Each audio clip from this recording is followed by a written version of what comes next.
সবাইকে স্বাগত দীপ্ত সংবাদে। সাথে রয়েছে দোলা ডলারের শুরুতেই জানাবো নিটোল টাটা সংবাদ শিরোনাম। তৃতীয় ধাপের ভোট গ্রহণেও নানা অভিযোগ, চলছে গণনা, চট্টগ্রামে প্রিজাইডিং অফিসার আটক। ঘূর্ণিঝড়ে ক্ষতিগ্রস্ত এলাকা পরিদর্শনে কাল পটুয়াখালী যাবেন প্রধানমন্ত্রী, ভাষণ দেবেন জনসভায়। ঝিনাইদহের এমপি আনার হত্যার মূল পরিকল্পনাকারীকে ফেরাতে উদ্যোগ নেওয়া হবে জানালো পুলিশ।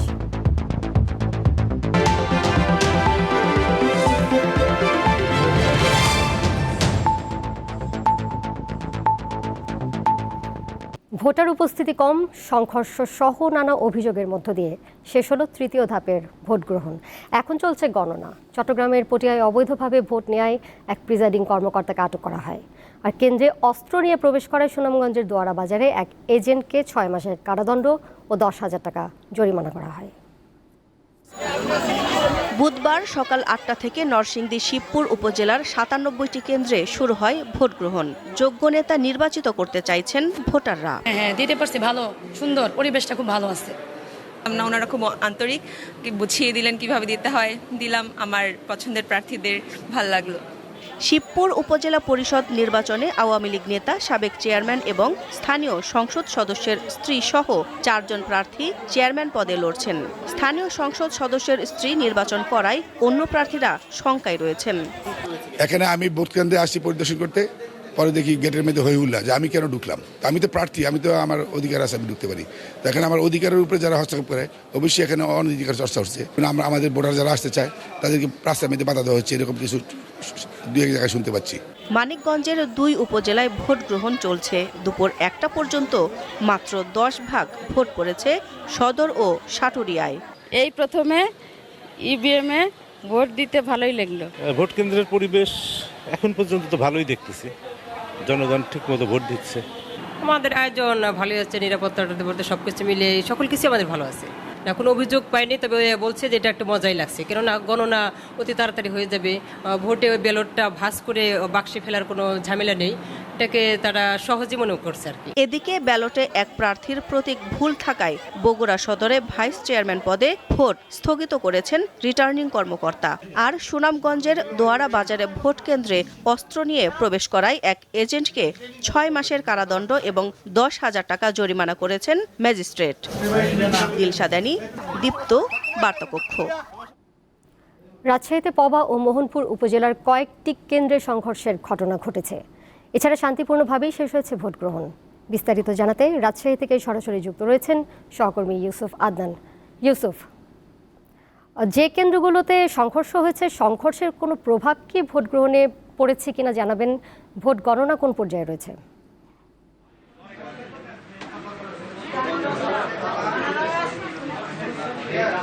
হ্যাঁ দোলা, 6ষ্ঠ উপজেলা পরিষদ নির্বাচনের 3য় দফায় রাজশাহীর পবা ও মোহনপুর উপজেলায় সকাল 8টা থেকে ভোট গ্রহণ শুরু হয়ে বিকাল 4টা পর্যন্ত বিরতিবিহীনভাবে ভোট গ্রহণ শেষ হয়েছে। তবে 2-1টি কেন্দ্রে বিচ্ছিন্ন ঘটনার মধ্য দিয়ে ভোট গ্রহণ শেষে এখন চলছে গণনা।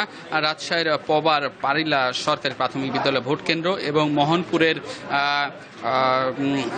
সিংহমারা, হাটরা এবং মহিষকুণ্ড ও সরকারি প্রাথমিক বিদ্যালয় ভোট কেন্দ্রগুলোতে কেন্দ্রের বাইরে চেয়ারম্যান প্রার্থীদের মধ্যে সংঘর্ষের ঘটনা ঘটে এবং পাল্টা ধাওয়ার ঘটনাও ঘটেছে। এর ফলে 10 জন আহত হয়েছেন। এছাড়াও নির্বাচনে আমরা দেখেছি, অন্যান্য কেন্দ্রগুলো ঘুরে দেখেছি, সব কেন্দ্রেই শান্তিপূর্ণভাবে ভোট গ্রহণ হয়েছে এবং এখন চলছে গণনা। এই মুহূর্তে আমি রয়েছি রাজশাহীর নহটা বালিকা উচ্চ বিদ্যালয় ভোট কেন্দ্রে। এই কেন্দ্রে মোট ভোটার ছিল 3654 জন, এর মধ্যে 883 জন আর ভোট গ্রহণ করা হয়েছে, যা শতকরা হিসাবে 24.14% এবং এখন এই মুহূর্তে ভোট গণনা চলছে। আমরা যদি একটু দেখাই যে এখন গণনা প্রায় শেষের দিকে। এই কেন্দ্রে মোট 24.14% ভোট কাস্ট হয়েছে এবং ভোট গণনা চলছে।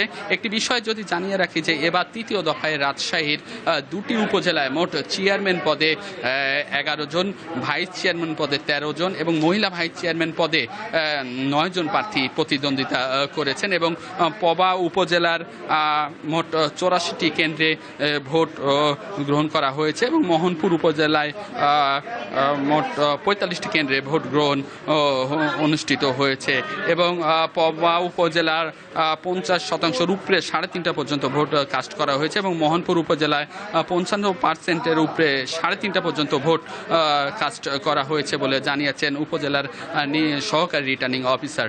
এছাড়াও এই নির্বাচনে এবার পর্যাপ্ত পরিমাণে আইন শৃঙ্খলা রক্ষাকারী বাহিনীর সদস্যরা কাজ করেছে এবং দায়িত্ব পালন করেছে। আমরা দেখেছি এই তৃতীয় দফা উপজেলা পরিষদ নির্বাচনের রাজশাহী মহানগর জেলা পুলিশের প্রায় 2000 সদস্য কাজ করেছেন, আনসার 1961 জন সদস্য কাজ করছেন, 6 প্লাটুন বিজিবি, 2টি র্যাবের টিম এবং 18 জন নির্বাহী ম্যাজিস্ট্রেট আসলে ভোট অবাধ সুষ্ঠু নিরপেক্ষ করার জন্য দায়িত্ব পালন করছেন। এখন গণনা চলছে। আসলে এই ছিল আমার কাছে রাজশাহীর ভোট গণনার সর্বশেষ খবর। দোলা। রাজশাহী থেকে যুক্ত ছিলেন সহকর্মী ইউসুফ আদনান। ঘূর্ণিঝড় রিমালের কারণে স্থগিত হওয়া 22টির মধ্যে 20টি উপজেলায় আগামী 9 জুন ভোট গ্রহণ অনুষ্ঠিত হবে বলে জানিয়েছেন নির্বাচন কমিশনের সচিব মোহাম্মদ জাহাঙ্গীর আলম। বুধবার আগারগাঁও নির্বাচন ভবনে সাংবাদিকদের এ তথ্য জানান তিনি। চাঁদপুরের কচুয়া ও ফরিদগঞ্জ এবং মামলাজনিত কারণে স্থগিত থাকা কুমিল্লার চান্দিনা উপজেলায় 4র্থ ধাপের সঙ্গে 5 জুন ভোট গ্রহণ অনুষ্ঠিত হবে। এছাড়া বাগেরহাটের শরণখোলা, মোরেলগঞ্জ, মোংলা, খুলনার কয়রা, পাইকগাছা ও ডুমুরিয়া, বরিশালের গৌরনদী, আগুইলছাড়া, পটুয়াখালী সদর, মির্জাগঞ্জ ও দুমকি, পিরোজপুরের মঠবাড়িয়া, ভোলার তজুমুদ্দিন, লালমোহন, ঝালকাঠির রাজাপুর, কাঠালিয়া, বরগুনার বামনা, পাথরঘাটা, রাঙ্গামাটির বাঘাইছড়ি ও নেত্রকোনার খালিয়াজুড়ি উপজেলায় 9 জুন ভোট অনুষ্ঠিত হবে।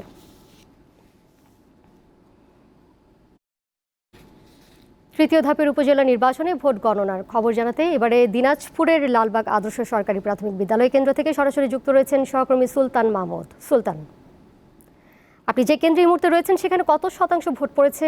অন্যান্য কেন্দ্রগুলোর কোনো তথ্য জানতে পেরেছেন কিনা? ফলাফল ঘোষণা করতে কতটা সময় লাগতে পারে?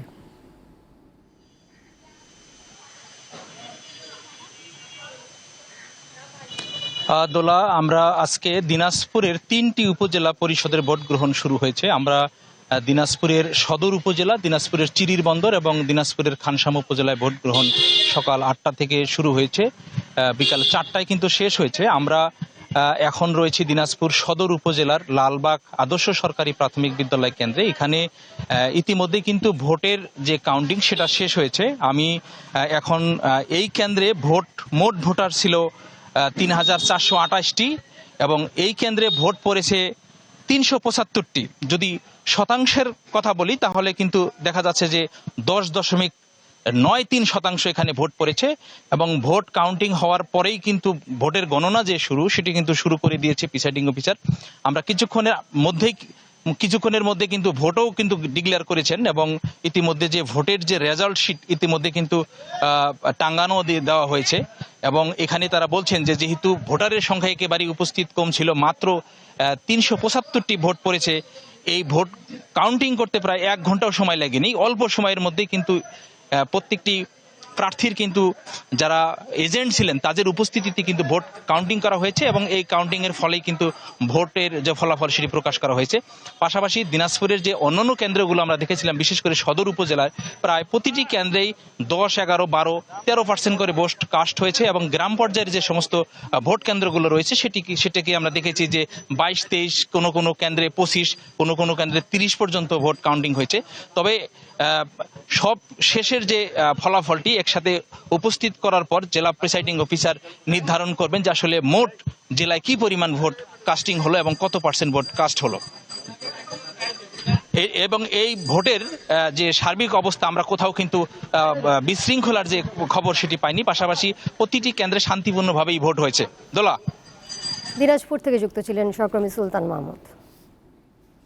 পরের প্রসঙ্গে যাচ্ছি। ঘূর্ণিঝড় রিমালে ক্ষতিগ্রস্ত পটুয়াখালীর কলাপাড়া এলাকা পরিদর্শনে আগামীকাল সেখানে যাচ্ছেন প্রধানমন্ত্রী শেখ হাসিনা। সফরকালে দুপুরে সরকারি মোজাহার বিশ্বাস কলেজ মাঠে আয়োজিত জনসভায় ভাষণ দেবেন প্রধানমন্ত্রী। পাশাপাশি ঘূর্ণিঝড়ে ক্ষতিগ্রস্ত 2000 মানুষের হাতে ত্রাণ সহায়তা তুলে দেবেন সরকার প্রধান। প্রধানমন্ত্রীর আগমন উপলক্ষে নেওয়া হয়েছে কঠোর নিরাপত্তা ব্যবস্থা। মোতায়েন করা হয়েছে পুলিশ, র্যাব, সেনাবাহিনী, কোস্টগার্ড ও নৌবাহিনীর সদস্য।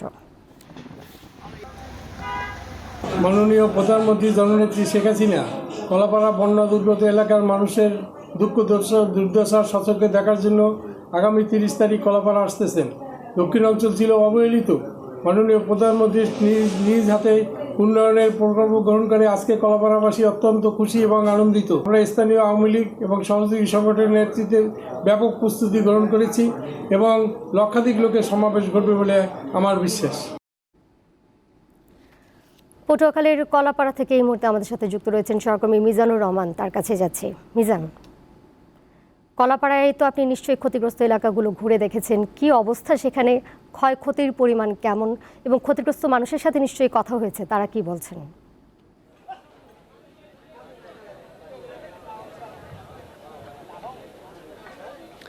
বিশেষ করে যখন আমরা বরিশাল পার হয়ে পটুয়াখালীর দিকে আসতে শুরু করি তখন থেকে দেখেছি যে রাস্তার এই দুই ধারে যে গাছপালার অবস্থা সেটা দেখে আসলে বোঝা গেছে যে এখানে আসলে কতটা ভয়াবহ অবস্থা গেছে গত কালকে ঘূর্ণিঝড় রিমালের কারণে। তারপর পটুয়াখালী মানুষের মনের অবস্থা খুব স্বাভাবিকভাবেই খারাপ। আপনি বুঝতে পারছেন যে এটা একটা ব্যাপক ক্ষয়ক্ষতি হয়েছে এই জেলায়। এখানে মৎস্য কৃষি সাথে বাড়িঘর ভেঙে গেছে প্রায় 4000 পরিবার, এবং সেই সাথে অনেক মানুষ আশ্রয় কেন্দ্রে আশ্রয় নিয়েছিল।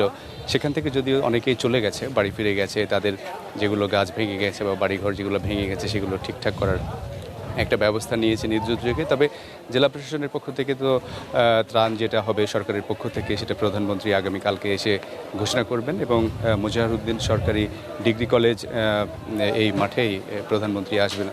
আসার পরে তিনি এখানে অসহায় মানুষদের মাঝে ত্রাণ বিতরণ করবেন।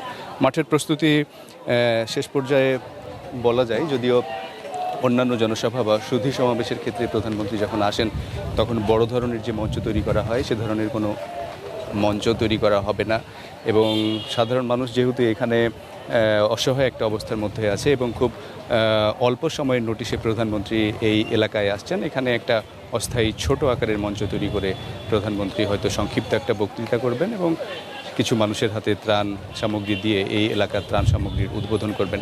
তবে একটা বিষয় যে এরকম একটা প্রাকৃতিক দুর্যোগের পর মানুষের মনের অবস্থা যখন খুবই খারাপ, তখন সরকার প্রধান যে উদ্যোগ নিয়ে এখানকার মানুষের সাথে দেখা করতে আসছেন এবং এখানে মানুষের সাথে কথা বলবেন বা ত্রাণ সামগ্রী যতটুকু বিতরণ করবেন, এটা একটা পরম পাওয়া হিসেবে দেখছে এই এলাকার মানুষ। যদিও অন্যান্য সময় প্রধানমন্ত্রীর আগমন উপলক্ষে যেরকম একটা উচ্ছ্বাস উদ্দীপনা থাকে, সেই উচ্ছ্বাস উদ্দীপনা না থাকলেও মানুষের মধ্যে একটা খুশির একটা ভাব আছে যে প্রধানমন্ত্রী এখানে আসবেন, আসার পরে তিনি মানুষের খোঁজ খবর নেবেন। আর এই এলাকায় ব্যাপকভাবে ক্ষতিগ্রস্ত হয়েছে বিদ্যুতের লাইন। আমরা যখন এলাকায় ঢুকি তখনও দেখেছি যে বিভিন্ন বৈদ্যুতিক খুঁটিগুলো মেরামত করা হচ্ছে, এবং এই কলেজ মাঠের পাশে যে বৈদ্যুতিক লাইন আছে সেখানেও আমরা দেখেছি যে সেই বৈদ্যুতিক লাইনগুলো ঠিক করা হচ্ছে। অর্থাৎ প্রধানমন্ত্রীর প্রোগ্রামকে সফল করার জন্য এখানকার স্থানীয় প্রশাসন বা কেন্দ্রীয়ভাবে যে উদ্যোগ নেওয়া হয়েছে সেটা হয়তো সফল হবে অবশ্যই, কারণ এখানকার মানুষের মধ্যে সেই একটা উৎসাহ উদ্দীপনা দেখা গেছে বিভিন্ন দপ্তর পরিদপ্তর অধিদপ্তরের কর্মকর্তা কর্মচারীদের মধ্যে। তো এই ছিল আমার কাছে পটুয়াখালী থেকে সর্বশেষ তথ্য। পটুয়াখালীর কলাপাড়া থেকে যুক্ত ছিলেন সহকর্মী মিজানুর রহমান। ঝিনাইদহ 4 আসনের সংসদ সদস্য আনোয়ারুল আজিম হত্যার মূল পরিকল্পনাকারী শাহীনকে যুক্তরাষ্ট্র থেকে দেশে ফেরাতে পুলিশের পক্ষ থেকে সর্বোচ্চ চেষ্টা করা হবে বলে জানিয়েছেন ডিএমপির কমিশনার হাবিবুর রহমান। দুপুরে ডিএমপির হেডকোয়ার্টারের সম্মেলন কক্ষে এক অনুষ্ঠান শেষে সাংবাদিকদের প্রশ্নের জবাবে তিনি এই কথা বলেন। আরও জানান, দুই দেশের মধ্যে আলাপ আলোচনা করে নির্ধারণ করা হবে বিচার কোন দেশের আইনে হবে।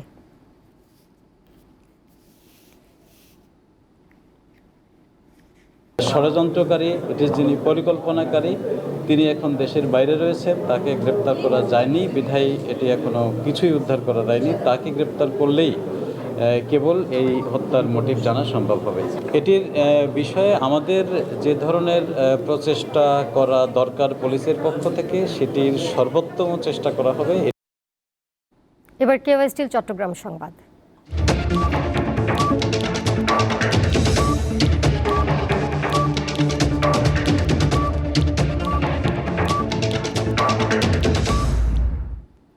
পৃথিবীর সব পর্বতে লাল সবুজের নিশান উড়ানোর স্বপ্ন দেখেন সদ্য এভারেস্ট জয়ী বাংলাদেশি পর্বতারোহী চট্টগ্রামের সন্তান বাবর আলী। এভারেস্ট জয়ের পর মঙ্গলবার তিনি দেশে ফেরেন। এরপর বুধবার কথা বলেন সাংবাদিকদের সাথে, জানান রোমাঞ্চকর আর চ্যালেঞ্জিং এভারেস্ট জয়ের গল্প। এভারেস্ট জয়ের পাশাপাশি প্রথম বাংলাদেশি হিসেবে ৮,০০০ মিটারের রোদসে পর্বত জয় করেন বাবর। জানান এই পর্বত আরোহণ ছিল আরও বেশি উপভোগ্য। এভারেস্ট থেকে নামার সময় আমি তুষার জড়ে পড়েছিলাম, যেটা প্রায় ২.৫ ঘন্টা ছিল। একটা জায়গায় বসেছিলাম, একটা এক্সপোজড রিচ বা গিরিশিরাই, তো এমন একটা জায়গায় যেখানে কোথাও কোনো আড়াল নেই আর কি। তো ওই জায়গায় টানা যে বাতাস এবং তুষারের ঝাপটা, এইটা আমাকে মানে পুরো অভিযানে আমাকে ভয় পাইয়েছে বা চ্যালেঞ্জের মুখে ফেলেছে আসলে এইটা। আমি যেহেতু ক্লাইম্ব করতে পছন্দ করি, তো আমাকে লোৎসের ক্লাইম্বটা মানে বেশি আনন্দ দিয়েছে, কারণ এটার চ্যালেঞ্জটা, ডিফিকাল্টিসটা অনেক বেশি ছিল। অস্ত্রের পেছনে নয়, মানুষের জীবনমান উন্নয়নে অর্থ ব্যয় করতে বিশ্ব সম্প্রদায়ের প্রতি আহ্বান জানিয়েছেন প্রধানমন্ত্রী শেখ হাসিনা। বুধবার রাজধানীতে আন্তর্জাতিক জাতিসংঘ শান্তিরক্ষী দিবসের অনুষ্ঠানে তিনি কথা বলেন। যুদ্ধ না করে আলোচনার মাধ্যমে সমস্যা সমাধানের পথ খুঁজতে বিশ্ব নেতাদের পরামর্শ দেন সরকার প্রধান। যুদ্ধ, দাঙ্গা হাঙ্গামা ও প্রাকৃতিক দুর্যোগে বিপর্যস্ত বিভিন্ন দেশে শান্তি ফিরিয়ে আনা ও মানবিক সহায়তা দিতে দীর্ঘ ৪ দশক ধরে জাতিসংঘ মিশনে কাজ করছে বাংলাদেশের শান্তিরক্ষা বাহিনী। বর্তমানে ১৩টি দেশে বাংলাদেশের মোট ৬,০৯২ জন শান্তিরক্ষী দায়িত্ব পালন করছেন। জাতিসংঘ শান্তিরক্ষা মিশনে অংশগ্রহণকারীদের অসামান্য অবদান স্মরণ করতে প্রতি বছর পালন করা হয় আন্তর্জাতিক জাতিসংঘ শান্তিরক্ষী দিবস। বুধবার রাজধানীর বঙ্গবন্ধু আন্তর্জাতিক সম্মেলন কেন্দ্রে দিবসটির অনুষ্ঠানে যোগ দেন প্রধানমন্ত্রী শেখ হাসিনা। ৩ জন আহত শান্তিরক্ষীর হাতে সম্মাননা তুলে দেন বঙ্গবন্ধু কন্যা। বাংলাদেশের শান্তিরক্ষীরা প্রশংসার সাথে দায়িত্ব পালন করছে উল্লেখ করে প্রধানমন্ত্রী বলেন, বিশ্বে শান্তি প্রতিষ্ঠায় বাংলাদেশ এখন রোল মডেল। অনেক দেশ আপনাদের থেকে বাংলা সংস্কৃতি ভাষা রপ্ত করেছে। আপনারা অন্যান্য দেশের সহযোগী শান্তিরক্ষীদেরও শ্রদ্ধা ও আস্থা অর্জন করেন। আর সর্বোপরি আমাদের পেশাদারিত্ব, দক্ষতা, নিষ্ঠা বিশ্ব শান্তি রক্ষায় অনুকরণীয় দৃষ্টান্ত স্থাপন করেছে। বিশ্বের বিভিন্ন স্থানে চলা যুদ্ধ মানবজাতির কোনো কল্যাণ আনছে না বলে বিশ্ববাসীকে আবারও স্মরণ করিয়ে দেন বাংলাদেশের সরকার প্রধান। যারা অস্ত্র তৈরি এবং অস্ত্র প্রতিযোগিতায় এত অর্থ ব্যয় করছেন, তাদের কাছে আমার আহ্বান, আমরা শান্তির কথা বলি কিন্তু সংঘাতে লিপ্ত হই কেন? এই যে অর্থ ব্যয় হচ্ছে, এই অর্থ যদি এই যে ক্ষুধার্ত মানুষের আহারের ব্যবস্থা, শিক্ষার ব্যবস্থা, চিকিৎসার ব্যবস্থা করা হতো, তাহলে এই পৃথিবীতে শান্তি প্রতিষ্ঠিত হতো, মানুষের জীবনমান উন্নত হতো, মানুষ সুন্দরভাবে বাঁচতে পারত। পরে ভিডিও কনফারেন্সের মাধ্যমে বিশ্বের বিভিন্ন দেশে পালনরত বাংলাদেশের শান্তিরক্ষীদের সাথে কথা বলেন প্রধানমন্ত্রী শেখ হাসিনা। এমনি আপনাদের কোনো অসুবিধা আছে ওখানে? কোনো রকম সমস্যা দেখা দিচ্ছে? কোনো সমস্যা? না স্যার, আমরা ভালো আছি, আমাদের কোনো অসুবিধা হচ্ছে না। নাজমুল হোসেন, দীপ্ত সংবাদ, ঢাকা। ঘূর্ণিঝড় রিমালের প্রভাবে টানা বর্ষণে নারায়ণগঞ্জের ডিএনডির নিচু এলাকায় পানিবন্দী হয়ে পড়া মানুষদের মুক্তি দিতে জলাবদ্ধতা নিরসনে কার্যক্রম চালাচ্ছে বাংলাদেশ সেনাবাহিনী। ডিএনডি প্রকল্পের সিনিয়র প্রকৌশলী জানান, ১৩টি পাম্প চালুর পাশাপাশি 3টি পাম্পিং প্ল্যান্টের পাম্পও চালু রয়েছে। এতে দ্রুতই পানি কমে আসবে বলে আশা প্রকাশ করেন তিনি। এই বছরই প্রকল্পের কাজ শেষ হবে বলেও জানান সংশ্লিষ্ট কর্মকর্তারা। আন্তর্জাতিক প্রসঙ্গ, গাজার দক্ষিণের রাফা নগরের শরণার্থী শিবিরে আবারও বিমান হামলা চালিয়েছে ইসরায়েল। এতে অন্তত ২১ জন নিহত হয়েছে। গাজার জরুরি সেবা বিভাগ জানিয়েছে, উপকূলীয় এলাকার আল মাওয়াসির কয়েকটি তাঁবুতে আঘাত হেনেছে ইসরায়েলি ট্যাঙ্কের গোলা। এদিকে গাজা ইসরায়েলি বর্বরতার মধ্যেই মঙ্গলবার ফিলিস্তিনকে স্বাধীন রাষ্ট্র হিসেবে স্বীকৃতি দিয়েছে স্পেন, আয়ারল্যান্ড এবং নরওয়ে। এছাড়া কানাডায় বসবাসরত পরিবারের সদস্যদের কাছে যেতে আগ্রহী গাজার ফিলিস্তিনিদের জন্য বরাদ্দকৃত ভিসার সংখ্যা বাড়িয়েছে দেশটি।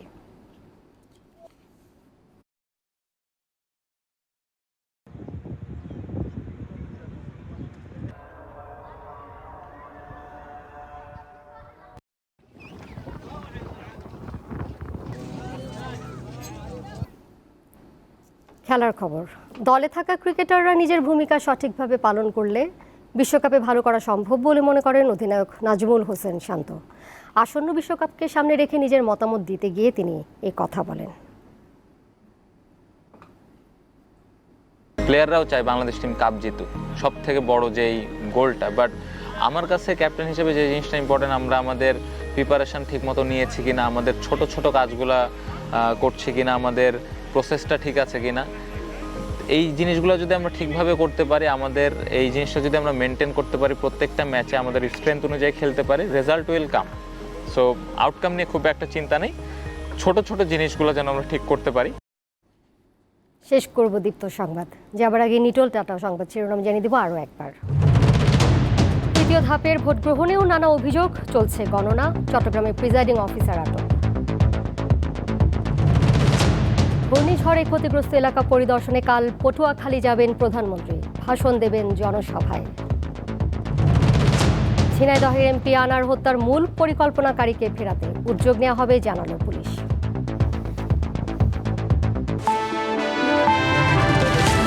এই ছিল এখনকার মতো, পরের সংবাদ সন্ধ্যা ৬টা ৫০ দেখার আমন্ত্রণ রইল।